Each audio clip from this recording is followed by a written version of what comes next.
posso avistar as colinas e delas posso escutar os teus passos se aproximam. Muito bom dia, queridos irmãos. Louvado seja Deus por mais um dia tão abençoado em que estamos reunidos novamente para desfrutarmos de mais uma poderosa palavra da parte de Deus.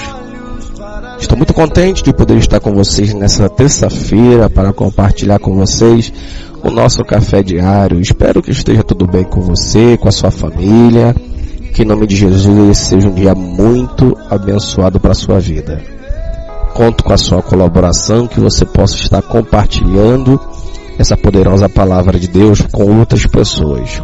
Eu quero meditar com vocês na manhã desse dia, aqui no livro de Hebreus, capítulo de número 12, versículo de número 28, versículo 29, que diz assim: portanto, já que estamos recebendo um reino inabalável, sejamos agradecidos, e assim adoremos a Deus de modo aceitável, com reverência e temor, pois o nosso Deus é fogo consumidor. Preste muita atenção nesse café diário, querido. Todos nós, seres humanos, nós temos um perfil de exigência. Por mais simples que você seja, você tem algumas exigências na sua vida que você não abre mão. Como por exemplo, às vezes a pessoa ela ganha um salário mínimo e ela tem exigência. Não, eu posso ganhar um salário mínimo. A inflação pode estar alta o quanto for, mas eu não abro mão de andar bem vestido, eu não abro mão de ter uma boa roupa, um bom calçado, um bom perfume, eu não abro mão desses critérios. Isso não é errado, tá? Eu estou dizendo aqui para tentar exemplificar o que eu quero trazer da parte de Deus para nossas vidas. Nós temos um perfil de exigência. Nós vamos no mercado, eu sei que as coisas estão muito caras, mas a gente tem um perfil, a gente tem uma exigência de coisas que a gente não abre mão. Um alimento bom, um alimento de qualidade. A gente tem exigências. Quando a gente vai se relacionar com uma pessoa, você não é exigente? Tem pessoa que é exigente, eu só gosto só de pessoa branca, eu só gosto de pessoa preta, negra, eu só gosto de pessoa de cabelo liso, eu gosto de pessoa de cabelo de olho azul. E todos nós temos exigência, não é verdade? Então por que quando a gente vai servir a Deus, nós achamos que devemos dar para Deus o resto, ou o que sobra, ou então de que Deus é obrigado a me aceitar da maneira que eu sou, ou então por que Deus tem que me aceitar adorando Ele na casa dele, e no outro dia eu estou na vida de bagunça, fazendo um monte de coisa. Por que a gente acha que Deus deve nos aceitar da maneira que nós somos, da maneira que nós queremos ficar? Por quê? Hoje em dia eu tenho observado nas igrejas que quando alguém aceita Jesus, não há uma preocupação em discipular essa pessoa. Não há uma preocupação de apacentar aquelas pessoas, porque no tempo em que eu aceitei a Jesus, e diga-se de passagem, eu não sou tão antigo, tenho apenas 20 anos que estou na presença de Deus, aceitei a Jesus com os meus 13 anos de idade, era bem novinho, mas eu tive referência, tive homens de Deus, tive pessoas que eram simples, não tinha tanto recurso, né, como hoje teológico, mas eram pessoas tementes a Deus e que serviam a Deus dedicadamente. A sua vida são e é exemplo até hoje. Homens e mulheres de Deus que eu tive como exemplo, pessoas que cuidaram da minha vida para poder hoje, eu pela misericórdia de Deus, ter o pouco de conhecimento que eu tenho, o pouco de estrutura que eu tenho. Eu tive pessoas que me ajudaram a chegar nesse perfil. Isso não aconteceu de um dia para o outro. E hoje nós vemos as pessoas, quando alguém levanta a mão para aceitar Jesus dentro das igrejas, faz aquela festa, aquela bagunça toda, e no final a pessoa, ou então com a sua família, vão para sua casa e pronto, ninguém mais procura, ninguém vai se procurar saber onde mora, ninguém vai pegar o nome, ninguém vai pegar número, ninguém vai se preocupar para cuidar daquela vida, para que aquela vida venha se estruturar na presença de Deus. E às vezes, quando a pessoa permanece, não se ensina aquela pessoa qual é o perfil de exigências que Deus tem para servirmos e o adorar. Aí a pessoa acredita, como em algumas igrejas tem por aí, que a pessoa ela vai hoje na missa, hoje vai no culto, e mais tarde ele está fumando, está bebendo, está se prostituindo, está fazendo um monte de bagunça, achando o seguinte: só ir na igreja, só ir lá bater o ponto é o suficiente para eu estar quite, para eu estar com a minha mentalidade bem com Deus. E não é. Se nós não tivermos renúncias diárias na nossa vida, não adianta você ir no culto, porque aquilo não significa que você está recebendo uma graça sobrenatural só porque você foi naquele culto. O que transforma a nossa vida, o que faz a graça de Deus ser efetiva em nossa vida, é a permanência e obediências à palavra de Deus. Por isso que hoje em muitas igrejas se tem perdido a reverência. E o que é reverência? O que significa reverência? A Bíblia diz que devemos ter referência porque Deus, Ele é santo, perfeito e justo. Ele merece todo o nosso respeito e toda a nossa dedicação. Quando você vai construir uma casa para você, quando você vai comprar alguma coisa para você, você não se prepara para que tudo possa correr bem, você não se dedica para poder fazer o melhor para você, ou então para as pessoas que talvez estão te pagando, que você está trabalhando. Por que para Deus nós devemos dar sempre o pior? Por que nós pedimos em nossas orações o melhor de Deus, e quando é para nós dar para Deus, nós queremos oferecer o resto, nós queremos a sobra? Por que nós não temos a reverência de entender que quando eu estou em oração, enquanto eu estou em reunião com meus irmãos para adorar a Deus, eu devo dedicar ao Senhor o meu melhor? Eu devo o meu tempo, que normalmente um culto, que quando nós estamos juntos é de 2 horas, nós devemos nos dedicar em respeito. Pessoas que já estão na igreja há muito tempo, não para quieto no banco, é conversando com um e com o outro, tirando a atenção do outro, é um tal de bebe toda hora água, vai no banheiro, faz um monte de coisa. Irmãos, nós estamos na casa de Deus. Falta de reverência, as pessoas não respeitam o ambiente que estão ali para adorar a Deus. Tem pessoas que só glorificam a Deus quando é um pastor que está pregando, quando é um pastor que está louvando, quando é a irmã que está orando. Tem pessoas que fazem grupinhos dentro da igreja, facções dentro da igreja. Não, porque eu só gosto do fulano, não, porque eu gosto do outro fulano. Eu gosto quando o outro fulano está pregando, está cantando. Isso não pode existir dentro da casa de Deus. Eu não posso criar esse âmbito dentro da casa de Deus em que eu tenho preferências. Eu já ouvi congressos de pastores que as pessoas ficam num comentário: o pastor fulano pregou melhor, o pastor fulano pregou pior. Irmãos, que isso não é uma concorrência, não é uma competição. Quem faz melhor, quem é melhor. Estamos todos reunidos para a glória do Senhor. Quando eu estou num ambiente de culto, eu não estou preocupado se o irmão desafinou, se o irmão canta bem, se ele toca bem. Eu estou ali para adorar a Deus. Claro que nós devemos fazer o melhor para Deus, mas existem pessoas que sabem fazer muito bem, mas faz para se exibir. Eu prefiro ficar com pessoas que muitas das vezes não sabem muito, mas faz com seu coração envolvido para agradar a Deus. Então eu vejo muitas pessoas indo para a igreja hoje sem estrutura nenhuma, criando tempo, anos de igrejas, e não tem estrutura, não tem respeito, não tem referência nenhuma.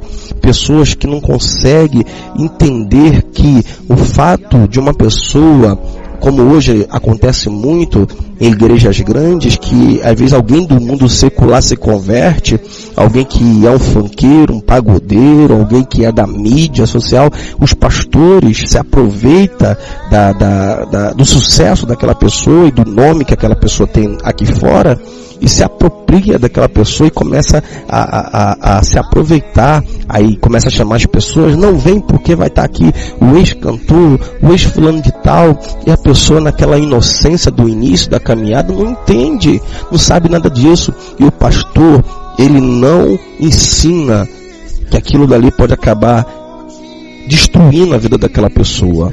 Porque jamais você vai colocar uma pessoa despreparada, desqualificada para mexer em uma máquina gigantesca que opera milhões e milhões de produtos ao mesmo tempo. Como é que a gente vai colocar diante de um altar uma pessoa que acabou de sair do mundo, que ainda está sujo, que precisa ser limpo, que precisa ser ensinado? Como é que você vai colocar em cima do púlpito para estar pregando, para estar cantando? Me diga, meu pastor. Me diga, minha pastora, me diga, meu líder de igreja, como é que nós vamos fazer isso? Meu irmão, você que está começando a caminhada, seja prudente, peça a Deus sabedoria, para que você possa estar numa igreja que realmente seja direcionada por Deus, que te enxergue como alma que precisa de socorro da parte de Deus. Por isso nós precisamos entender que a reverência a Deus é um fruto do amor, não apenas do medo. Devemos respeitar o poder de Deus. Mas a verdadeira reverência vem quando entendemos o amor de Deus por nós, que enche os nossos corações de amor por Ele.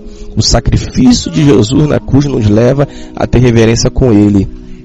Então, quando eu entendo que reverência é todo momento em que eu entendo que eu estou ali para prestar culto ao Senhor e que eu não posso cometer coisas que venham entristecer a sua presença. O primeiro ponto que eu quero mostrar para vocês a respeito de reverência, o primeiro ponto fala sobre obediência a Deus. Quem ama a Deus quer agradar a Deus. Por isso, a reverência a Deus leva a reverência por suas leis. Por isso que é importante nós entendermos que a obediência é algo maravilhoso. Então já reparou quando a gente quer agradar uma moça, que a gente quer conhecer uma moça no início? Eu lembro quando eu conheci minha esposa, o que você quer fazer? Fazer tudo que agrada a ela. Você quer comprar sorvete, você quer comprar lanche, você quer agradá-la, porque você gosta dela, você ama ela. Aqui em Hebreus capítulo 5, versículo 7, a Bíblia diz o seguinte: durante os seus dias de vida na terra, Jesus ofereceu orações e súplicas, em alta voz e com lágrimas. Aquele que o podia salvar da morte, sendo ouvido por causa da sua reverência e submissão. Então nós precisamos entender que nós precisamos obedecer a Deus, porque Ele é aquele que nos livra da morte. Não digo somente da morte física, Ele nos livra também da morte eterna. Se você não sabe, querido, sem Jesus, você e eu estamos caminhando por um caminho de destruição eterna. Se você acha que essa vida que você vive aqui é difícil, imagine morrer sem Cristo, se é a garantia da sua salvação. Então eu preciso obedecer esse Deus, porque Ele me livrou de uma morte eterna. Hoje eu estou falando para você por causa da morte dEle por nós.